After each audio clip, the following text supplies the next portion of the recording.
Sige. Aralin na lang po. Sigurado kayo ha? Again, gagamit tayo ng multibarrel ng spacer. Ang spacer ginagamit natin to separate mud and cement. Usually mud, spacer, cement. Yan na sa midterm. Yung sequence, may fillers pa, may spacer. Nasa midterm yan, yung ating ginagamit na pagkuha ng pump, pressure. Alam? So, ang height ng spacer is 619.2, ang height ng mud is 780.2. Therefore, ano ang equivalent pressure ng mud?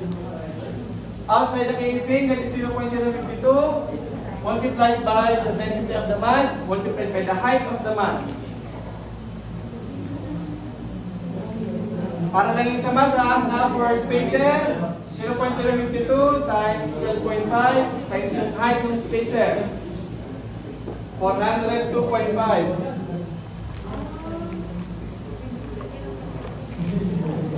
Sa lead cement, from the point of 4,450, ito yun, up to top of lead is which is 1,400. Ito yan. Kukunin mo yung pressure sa loob, sa labas ng casing ng buong lead. That is 4,450 yung end of, yung top of tail, from the top of lead, which is yung 1,400. Ano po? Ang top of it ay 1,400 na, hindi 1,700. Kasi from the point of 1,700, nagtaas pa tayo ng 300 feet. Sama pa yan. Iisang density niyan. Ang density niyan ay 13 pound per gallon. Ito yun, no? 4,450. Ito siya. Minus yung 1,400. Ito yun. Tail cement naman ay 0.02 times 16.4 times yung dulo, 4,950 minus 4,450. Ito yung tail cement pressure. So yung total pressure outside the casing ay 3,357.6.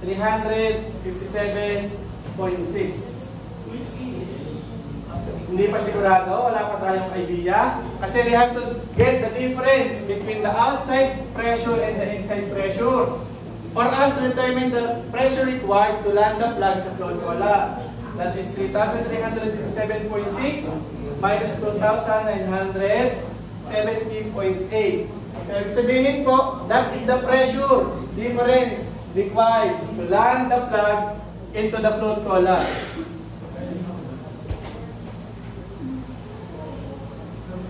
Hindi pa ito yung pinakatanong, ito ay kailangan pa lamang makita para malaman kung tapos na yung cementing. Para malaman natin na yung plug, using this pressure ay maglalan doon sa ating float cola. Meaning tapos na yung cementing operation. Part pa rin ang cementing. Pero yung values mo,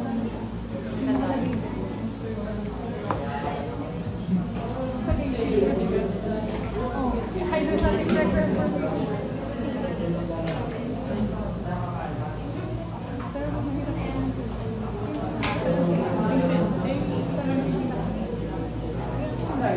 At least, yung values.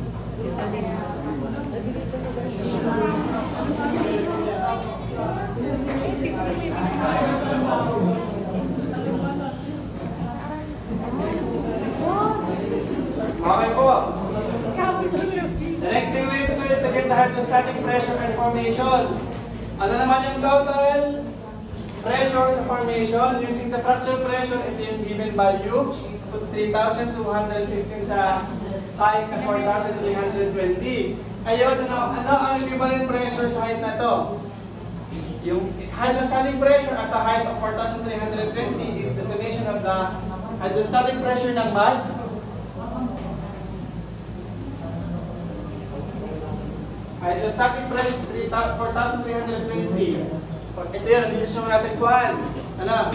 Sabihin, kung dito siya natin kuhan yung 4,320, yung pressure above that. Lahat ng pressure above that. Siya ay yung pressure ng mud, which is yung 4,320 minus yung 1,4. Hindi na tayo, hindi.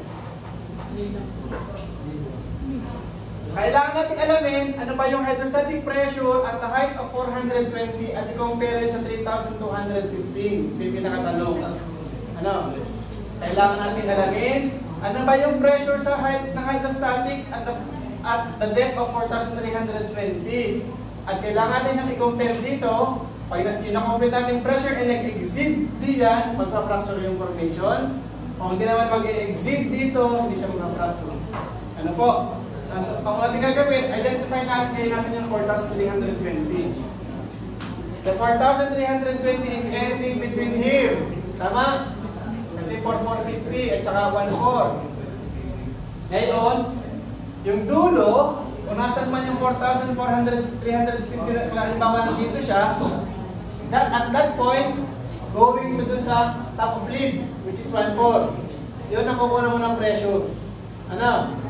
Dito, kung nasa man yung 4,320, going to the top of the lead, pinakukuha mo ng pressure. So, ito siya. 0.052 times 13 times 4,320 lang pala. Hindi 4,350. 4,320 minus 1,4. Ang equivalent pressure niya ay 1,973.9. That is only for the lead. Ngayon, ano ang pressure ng mud? Yung pressure ng mud is na-compute natin kanina na pressure ng mud na-compute natin kanina ay 466.9. Ito. 466.9. Ito naman yung pressure ng spacer. So, ito siya. 466.9, 402.5, at saka yung na-compute natin na pressure ng lead from the point of 4,320 going to top of lead, which is 1,400. So, ang total pressure ng hydrostatic pressure natin is 2,843, in which it does not exceed the fracture pressure of 3,215. So, okay pa. Ano? Okay pa. That is on the case of fracture pressure, comparing the fracture pressure and hydrostatic pressure. Ngayon naman, comparing formation pressure and hydrostatic pressure. Ano po? Kasi, kung ito ay mas mataas kumpara sa na-compute mong hydrostatic pressure, hindi magma-fracture. Tama? Ngayon naman, baka naman sobrang baba ng hydrostatic pressure mo at mataas yung formation pressure mo that will lead to kick or blow out. I-compare naman natin sa formation pressure using the force pressure at a depth of 4,800. So, ito naman ay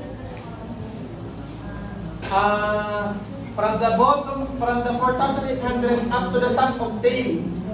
Up to the top of tail, which is 4,450. Ang top of tail ha.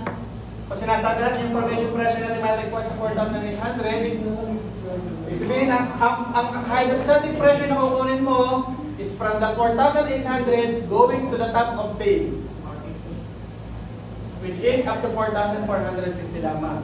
So, yung pressure ng tail natin is 0.052 times 16.4 times kung saan matatagpuan yung pore pressure, kung saan matatagpuan yung formation pressure, minus yung top of tail. Kasi hindi pwede gamitin yung sa lead kasi ginamit natin siya sa calculation ng fracture pressure. Sa comparison to fracture pressure. So that's 2,985. So, mud, spacer, kasama natin yung tail. Yung tail, kasama pala yung tail. So, kasama yung tail na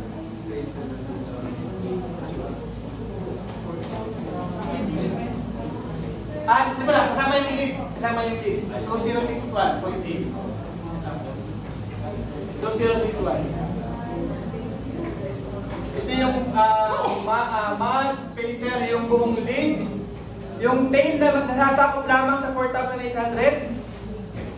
Ito yung tail na ang sakop niya lamang up to down to 4,800. So 3,229.7. Comparing them to 3,150, mas mataas yung pressure ng iyong hydrostatic kumpara sa iyong pore pressure. More likely, ang sequence na ay mas mataas na 79.9, mapaprakture niya yung open hole. Ang comparison kasi natin ay dalawang depth. Fracture pressure sa 4,320, formation pressure sa 4,800. Kaya magkaiba. Ito hindi niya fracture yung 4,320, pero pag dumating sa depth na 4,800, kaya naging fracture yung formation with a given hydrostatic pressure of 3,229. But we don't know, baka ito hindi enough. Yung increment na 79.7, baka hindi enough para mag-produce ng fracture. Hindi alam. Wala tayong literature saying that the minimum pressure differential between the hydrostatic and the fracture pressure should be like this to induce fracture. Walang ikasabing gano'n. Hindi natin alam kung yung 79.7 ba enough. Pero ang alam natin, mas mataas ito kumpara doon. Maaari naman hindi mag-fracture ito. Ito ha, hindi ko alam kung enough yung 79.7. Pero ang ibig sabihin nito, ito yung overbalance drilling. Kung drilling ang pinag-usapan, pero ito cementing. Kung mas mataas, ito ng 7, yung density ng, yung pressure ng wad mo, mas mataas ang 79.7, overbalance drilling yun. Pati na may steel drilling, yung cementing. Kaya, I have no idea whether it will fracture or not. Tapos na tayo doon. Tapos na tayo sa part ng primary cementing.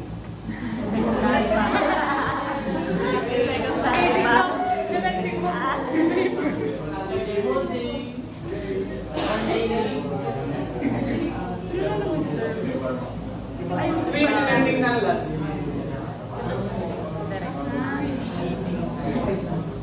Guys, hindi yung discuss natin na possibly dito na discuss.